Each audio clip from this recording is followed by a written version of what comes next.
Breaking news కాసేపట్లో కేంద్ర భద్రతా వ్యవహారాల కేబినెట్ భేటీ కానుంది. ప్రధాని మోదీ అధ్యక్షతన ఈ సమావేశం జరగనుంది. నిజానికి సిసిఎస్ భేటీ అనేది చాలా అరుదుగా జరుగుతూ ఉంటుంది. కానీ పెహల్గాం ఉగ్ర దాడి తర్వాత రోజుల వ్యవధిలోనే పలుసార్లు భేటీ అయింది సిసిఎస్. ఆపరేషన్ సింధూర్ కు ముందు 2 సార్లు భేటీ అయిన సిసిఎస్ మళ్ళీ ఈ రోజు మరోసారి భేటీ కానుంది. దీంతో ఈ భేటీలో ఎలాంటి కీలక నిర్ణయాలు తీసుకుంటారు అనేది ఇప్పుడు ఉత్కంఠగా మారింది. ఈ భేటీలో తీసుకున్న నిర్ణయాలను కేబినెట్ భేటీలో కూడా చర్చించనున్నారు.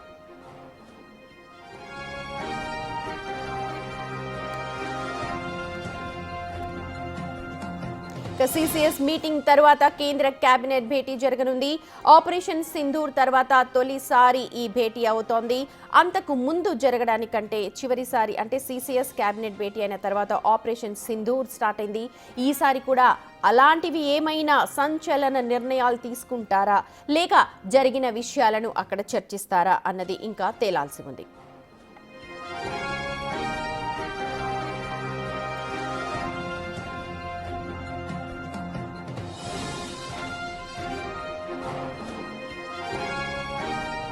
ఢిల్లీ నుంచి మా ప్రతినిధి శివ జాయిన్ అవుతున్నారు అప్డేట్స్ అందించడానికి. శివ, సిసిఎస్ భేటీ అనగానే మనం గతంలో జరిగింది 2 సార్లు చూసాము. ఎలాగ ఆపరేషన్స్ జరిగాయో అలాగే ఎలాంటి నిర్ణయాత్మక అక్కడ నిర్ణయాలు తీసుకున్నారు. ఈ భేటీకి ఏం ప్రాధాన్యత ఉంది? ప్రతి ఒక్కరు కూడా ఉత్కంఠగా ఎదురు చూస్తూ ఉన్నారు. ఒకసారి ఫుల్ డీటెయిల్స్ చెప్పండి. రైట్ సుమతి, ఏదైతే మీరు చెప్పినట్లుగా ఆపరేషన్ సింధూర్కు ముందు సెంట్రల్ క్యాబినెట్ సమావేశం జరిగింది. ఇటు సెక్యూరిటీ సమావేశం కూడా 2 సమావేశాలు జరిగాయి. సమావేశాలు జరిగిన 2 రోజులకే ఆపరేషన్ సింధూర్ పైన కేంద్ర ప్రభుత్వం నిర్ణయం తీసుకుంది. ఇప్పుడు ఆపరేషన్ సింధూర్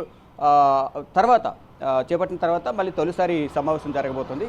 ఈ నేపథ్యంలోనే అందరూ కూడా ఉత్కంఠకు ఎదురు చూస్తూ ఉన్నారు. అంటే ఏమైనా కీలక నిర్ణయాలు ఉంటాయా, ఏం జరగబోతుంది అనే దానిపై కూడా అందరూ ఉత్కంఠకు ఎదురు చూస్తున్న పరిస్థితి కనిపిస్తుంది. ఇక ప్రజెంట్ అయితే సెంట్రల్ క్యాబినెట్ సెక్యూరిటీ సమావేశం అనేది ప్రధాని నరేంద్ర మోడీ నివాసంలో నరేంద్ర మోడీ అధ్యక్షతన కొద్దిసేపటి క్రితమే ప్రారంభమైంది. ఈ సమావేశానికి దానిలోని కీలక సభ్యులందరూ కూడా హాజరయ్యారు.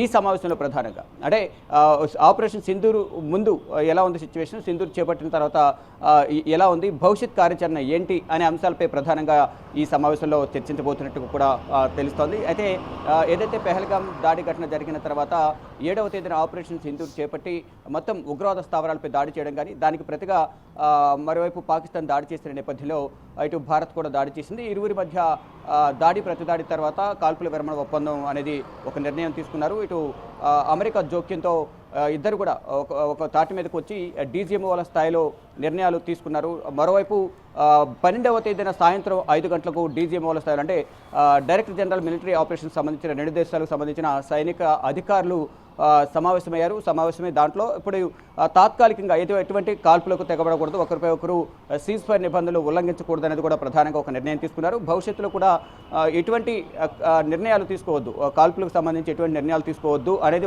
ఒక నిర్ణయం తీసుకున్నట్టు తెలుస్తుంది. ఆ సమావేశంలో అవసరమైతే మరో 48 గంటల్లో మరొకసారి సమావేశం అవుదాం అనే ఒక నిర్ణయం కూడా తీసుకున్నారు. ఈ నేపథ్యంలోనే ఈ రోజు మరొకసారి డీజీఎంఓల మీటింగ్ అనేది జరిగే అవకాశం అయితే కనిపిస్తుంది. ప్రధాని చాలా ఘాటుగా స్పందించారు. అలాగే మొత్తం వరల్డ్ అన్నిటికీ అంటే ప్రపంచ దేశాలన్నిటికీ కూడా ఒక స్ట్రాంగ్ మెసేజ్ అయితే ఇచ్చారు. కానీ ఆ తర్వాత ట్రంప్ వ్యాఖ్యలు కావచ్చు, తర్వాత జరిగిన పరిణామాలన్నీ ఈ కేబినెట్ భేటీ తర్వాత ఏమన్నా వరల్డ్కి మళ్ళీ ఏమైనా గట్టి వార్నింగ్ ఇచ్చే అవకాశాలు ఉన్నాయి? ఎందుకంటే చాలా మీమ్స్ కూడా వస్తున్నాయి. ఇందులో నిజంగా అమెరికా పెద్దన్న పాత్ర పోషించిందా?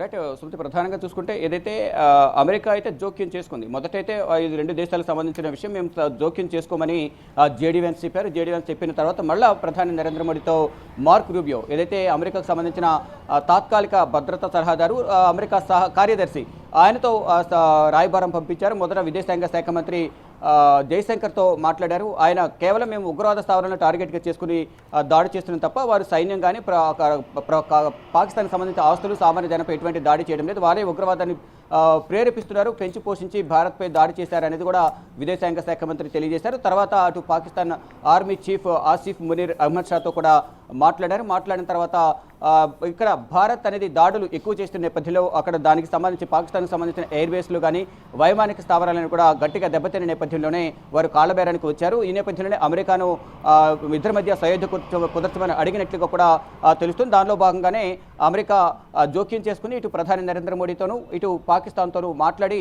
ఇద్దరి మధ్య సయోధ్య కుదిర్చాను, దాంట్లో నేను పెద్దన పాత్ర పోషించాను, నేను కీలకంగా వ్యవహరించానని ఆయన చెప్పుకుంటున్న నేపథ్యంలోనే దీన్ని ఖండించిన పరిస్థితి కనిపిస్తోంది ప్రధాని. అంటే ఎవరి జోక్యం మాకు అవసరం లేదు, ఎవరి మధ్యవర్తిత్వం మాకు అవసరం లేదు. ఒకవేళ పాకిస్తాన్తో చర్చ చేపట్టాలి అంటే ఉగ్రవాదం పైన మాత్రమే చేపట్టాలి, మరొకటి పాకిస్తాన్ ఆక్రమిత కాశ్మీర్ ఏదైతే ఉందో దాని మీద చర్చ చేపట్టాలనేది కూడా ప్రధాని నరేంద్ర మోడీ ఇండైరెక్ట్ గా ట్రంప్కు కొన్ని చురకలు అంటించే ప్రయత్నం చేశారు. అంటే అక్కడ ఏ దేశ పర్యటన సౌదీ అరేబియా పర్యటనలో కూడా మళ్ళీ ఇదే విషయాన్ని ఆయన ప్రస్తావించారు. రెండు స్ట్రాంగ్ కంట్రీస్ అని చెప్పి అన్నారు. ఇది నిజంగా ఆక్షేపిస్తూ ఉన్నారు ప్రతి ఒక్క భారతీయుడు కూడా. ఎందుకంటే కాళ్ల బేరానికి వచ్చింది ముందు పాకిస్తాన్, ఇండియా కాదు, మేము దేన్నైనా ఎదుర్కోవడానికి సిద్ధంగా ఉన్నామని ప్రధాని మోదీ గట్టిగా చెప్పారు.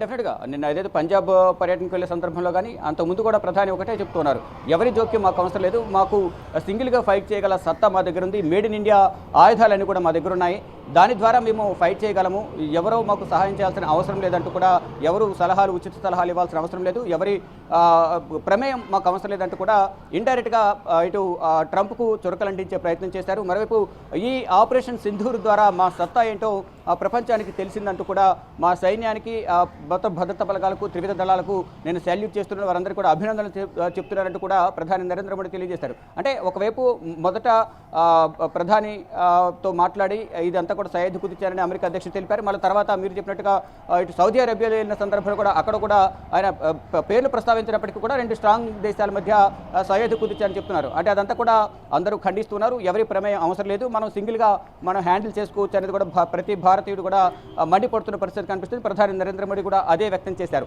ఇక ఈ రోజు మరొకసారి డీజీఎంఓల స్థాయిలో సమావేశం ఉన్న నేపథ్యంలో ఇప్పుడు సెంట్రల్ క్యాబినెట్ సెక్యూరిటీ సమావేశం ప్రధాని అధ్యక్షతన జరుగుతుంది. ఈ సమావేశంలో ఎటువంటి నిర్ణయాలు తీసుకుంటారు?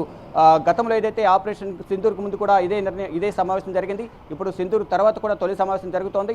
ఈ భవిష్యత్ కార్యాచరణ ఏంటి అనే దానిపై కూడా ఈ సమావేశం చర్చించే అవకాశం అయితే ప్రధాని కనిపిస్తుంది. మరోవైపు రక్షణ వ్యవస్థకు సంబంధించి నిధుల విషయంలో కూడా కొన్ని కీలక నిర్ణయాలు తీసుకునే అవకాశం కనిపిస్తుంది. సుమతి, ప్రధానంగా ఏదైతే వివిధ దేశాలతో కంపేర్ చేస్తే ఈ రక్షణ వ్యవస్థకు సంబంధించిన కేటాయించిన నిధుల్లో ఇటు చైనా కానీ అమెరికా $990 మిలియన్ ముందంజలో ఉంది. తర్వాత చైనా $300 మిలియన్, ఇతర ఫ్రాన్స్ $140 మిలియన్, కేవలం భారత్ మాత్రం $100 మిలియన్ రక్షణ వ్యవస్థ ఉంది. దీనికి సంబంధించి ప్రధానంగా డిమాండ్లు వినిపిస్తున్న రక్షణ రంగానికి నిధుల కేటాయింపు అనేది ఎక్కువ ఉండాలి, దాని ద్వారా భవిష్యత్ అవసరాలను దృష్టిలో ఉంచుకుని కేటాయింపులు చేయాలని ప్రధానంగా చెప్తున్నారు. చూడాలి మరి ఈ రోజు సమావేశంలో ఎటువంటి నిర్ణయాలు తీసుకుంటారని దానిపై కూడా అందరూ ఉత్కంఠగా ఎదురు చూస్తున్నారు. అంటే కేంద్రం వ్యూహం ఏంటి, సమావేశం నిర్వహిస్తుంది, ఎటువంటి వ్యూహాలతో ముందుకు వెళ్ళబోతుంది అనేది కూడా అందరూ ఉత్కంఠగా ఎదురు చూస్తున్న పరిస్థితి కనిపిస్తుంది. రైట్ శివ, మీ ఎనర్జీని సేవ్ చేసుకోండి. ఈవినింగ్ వరకు కూడా మిమ్మల్ని అప్డేట్స్ అడుగుతూ ఉంటాం. రైట్, అది సిసిఎస్ భేటీ అయితే కొనసాగుతోంది. కీలక అంశాలపై అక్కడ చర్చ జరుగుతున్నట్టుగా తెలుస్తోంది. ముఖ్యంగా రక్షణ శాఖకు నిధుల కేటాయింపుపై ఎక్కువగా మాట్లాడే అవకాశం ఉంది. దాని తర్వాత కేబినెట్ మీటింగ్ ఉంటుంది. ఎలాంటి నిర్ణయాలు తీసుకుంటారు అన్న దానిపైన ప్రస్తుతం అయితే